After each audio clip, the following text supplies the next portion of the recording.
Hello students, go through channel के ज़रिए political terminologies का जो सिलसिला हमने स्टार्ट किया था, आज हम उसे कंटिन्यू कर लेते हैं और एक दफ़ा फिर हम पॉलिटिकल टर्मिनोलॉजीज़, जिसमें हमने प्रीवियस वीडियोस में पॉलिटिकल ओरिएंटेशन, टोटलिज़म और एनार्किज़म को डिफ़ाइन किया था। आज हम इसे थोड़ा सा डिटेल में पढ़ लेते हैं। पॉलिटिकल ओरिएंटेशन क्या है? ओरिएंटेशन के बारे में हमने ये पढ़ा था कि ओरिएंटेशन आपके एटीट्यूड्स, आपके बिलीव्स, आपके आइडियाज़, आपके जो भी थिंकिंग किसी पर्टिकुलर इशू को लेके होती है, आप उसे ओरिएंटेशन का नाम देते हो। आप एक मरबूत, एक मुनज़्ज़म, एक ऑर्गेनाइज्ड, एक ऐसा सिलसिला, एक ऐसी थिंकिंग और थॉट्स का प्रोसेस जो आप किसी एक स्पेसिफिक चीज़ के लिए रखते हो। वो किसी भी ग्रुप का हो सकता है, वो किसी भी पॉलिटिकल पार्टी की ओरिएंटेशन हो सकती है, किसी एक इंडिविजुअल की थिंकिंग हो सकती है। ये तमाम तर जो थिंकिंग और थॉट प्रोसेस है बेसिकली, और जिसके ज़रिए आप एटीट्यूड्स और बिलीव्स रखते हो, वो आपकी ओरिएंटेशन होती है। सो political orientation is an orientation that characterizes the thinking of a group or a nation. So political orientation भी किसी भी political party की, किसी भी group की, किसी भी nation की, किसी भी एक organized group of people की जो है वो thinking है towards politics, towards political institutions, towards government, towards governmental institutes, या किसी भी हुकूमत के बारे में, रियासत के बारे में। So आई होप कि आपको पॉलिटिकल ओरिएंटेशन की समझ में आई होगी कि this is an orientation, this is a thinking that कैरेक्टराइजेस the thinking of a group और नेशन। अब ये किसी भी पर्टिकुलर स्टेट के लिए या पॉलिटिकल इंस्टीट्यूशंस के बारे में हो सकती है।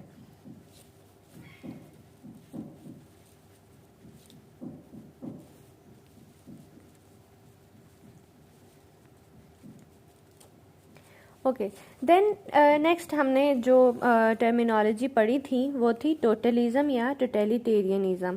हमने ये डिस्कस किया था कि टोटलिटेरियनिज़म क्या चीज़ है। टोटलिटेरियनिज़म किसी भी शख्स का टोटल होना, ऑल इन ऑल होना, अपने आइडियाज़ को लेके, अपनी पॉलिटिकल आइडियोलॉजीज़ को, अपने डिसीजंस को लेके स्ट्रिक्ट होना इज़ टोटल होना या टोटलिटेरियनिज़म और टोटलिज़म होना।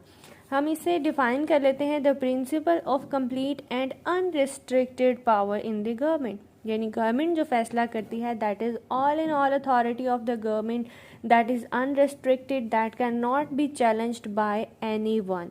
वो कोई भी बंदा उठ के चैलेंज नहीं कर सकता। ऐसी सिचुएशन में there are no individual freedoms. मैंने आपको पिछली वीडियो में भी ये बात बताई थी कि ऐसी गवर्नमेंट जो कि टोटल गवर्नमेंट होती है, जहाँ पर टोटलिटेरियनिज्म होती है, वहाँ पर इंडिविजुअल्स की फ्रीडम्स नहीं होती हैं। वहाँ पर ये इंडिविजुअल्स को उनके राइट्स तो मिलते हैं, लेकिन everything is governed bye government, everything is under control, even the private matters of the citizens. मैंने एक एग्जांपल भी दी थी कि कुछ कंट्रीज ऐसी हैं जहाँ पर हेयर स्टाइल तक पर जो है वो पाबंदी है कि आप 18 या 15, 20 हेयर स्टाइल से ज़्यादा जो है वो हेयर स्टाइल्स भी अपना नहीं सकते हो, हेयर कट भी उसके अलावा नहीं करवा सकते हो। सो ऐसी सिचुएशन क्या होती है जहाँ पर इंडिविजुअल फ्रीडम्स बहुत कम होती हैं या नहीं होती।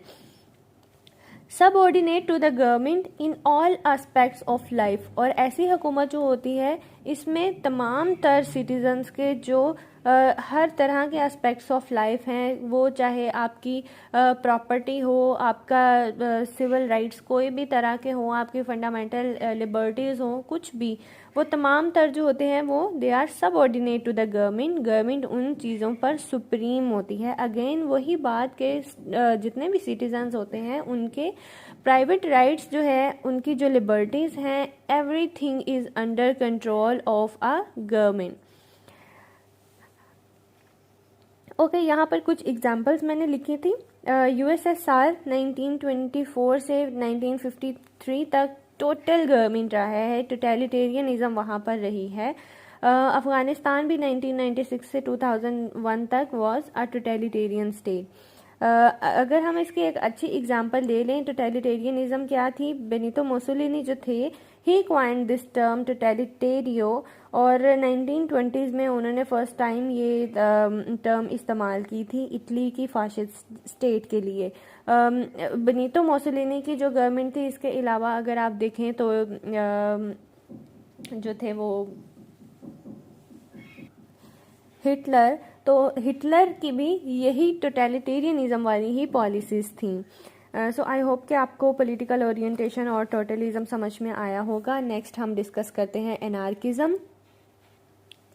एनार्किज्म क्या है? Anarchism is simply a political theory which favours the abolition of government, जो कि गवर्नमेंट को ही एबॉलिश करना चाहती है। यानी वो चाहती है कि यहाँ पर कोई गवर्नमेंट ना हो, कोई ऐसा रेगुलेटरी अथॉरिटीज़ ना हो, right. State of society, like state is something जिसको हम कंडीशन कहते हैं या हालत कहते हैं। It is the condition of that society. ये वो स्टेट नहीं है जिसे हम रियासत कहते हैं, क्योंकि रियासत तो जो गवर्नमेंट है वो उसका फंडामेंटल फीचर है, इसके बगैर रियासत तो बन ही नहीं सकती। So the state of society, किसी सोसाइटी की ऐसी हालत which is being freely without authorities और द गवर्नमेंटल बॉडीज़, वो किसी भी गवर्निंग बॉडी के और किसी भी जो अथॉरिटीज़ हैं जो उसे गवर्न करती हैं उसके बरक्स होती है, उसके ऑपोजिट होती है। यहाँ पर ये एनार्किज्म एक ऐसी पॉलिटिकल थ्योरी है जो ये फेवर करती है कि गवर्नमेंट ही ना हो, कोई भी रेगुलेटरी अथॉरिटी ना हो। So it is a political philosophy and a movement that is skeptical of authority and rejects all involuntary coercive form of hierarchy।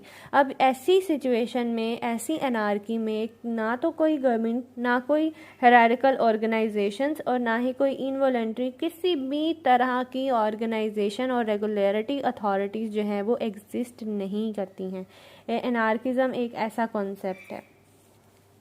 अभी तक ये कॉन्सेप्ट पाया जाता है। काफ़ी सारी एनार्किस्ट जो है वो काफ़ी सारी स्टेट्स में एनार्किस्ट रेवोल्यूशंस भी आए हैं और कई सोसाइटीज़ भी ऐसी पाई जाती हैं जहाँ पर अभी तक एनार्किज्म को फॉलो किया जाता है।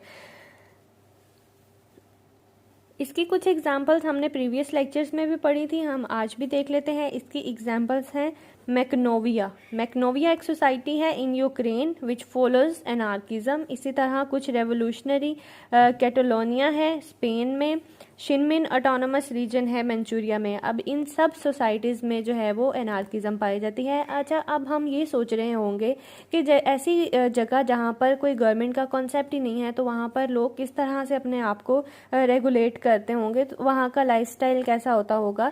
तो ये मैं आपको क्लियर कर दूँ कि वहाँ के कुछ लोग जो है वो मिलकर यूँ यहाँ मैंने लिखा भी है, for example FEC is a federation of egalitarian communities, a group of egalitarian communities which join together with common purpose of creating lifestyle based on equality, cooperation and harmony among each other।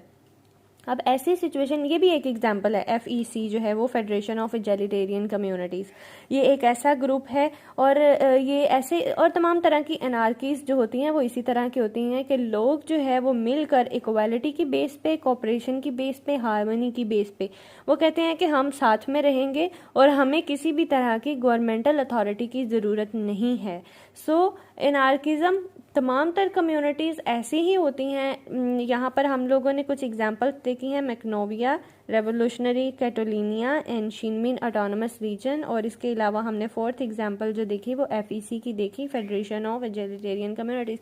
ये तमाम तर communities वो ही हैं जहाँ पर इसी तरह के लोग आपस में मिलकर कि हम इक्वल हैं, हम कोऑपरेटिव हैं, हम हाईली ऑर्गेनाइज्ड हैं, हमारे दरमियान में हार्मनी है, हम लोग मिलजुल कर रहेंगे, हम लोग अपने प्रॉब्लम्स को खुद सॉल्व करेंगे, हमारे अंदर किसी भी तरह की गवर्नमेंट, किसी भी तरह की कोई भी अथॉरिटेटिव बॉडी जो है वो एग्जिस्ट नहीं करेगी। This is the political theory of anarchism. और आई होप कि आपको एनार्किज्म का कॉन्सेप्ट समझ में आया होगा। नेक्स्ट लेक्चर में हम डिस्कस करेंगे कि ऑटोक्रेसी क्या है और सेंटरिज्म क्या है।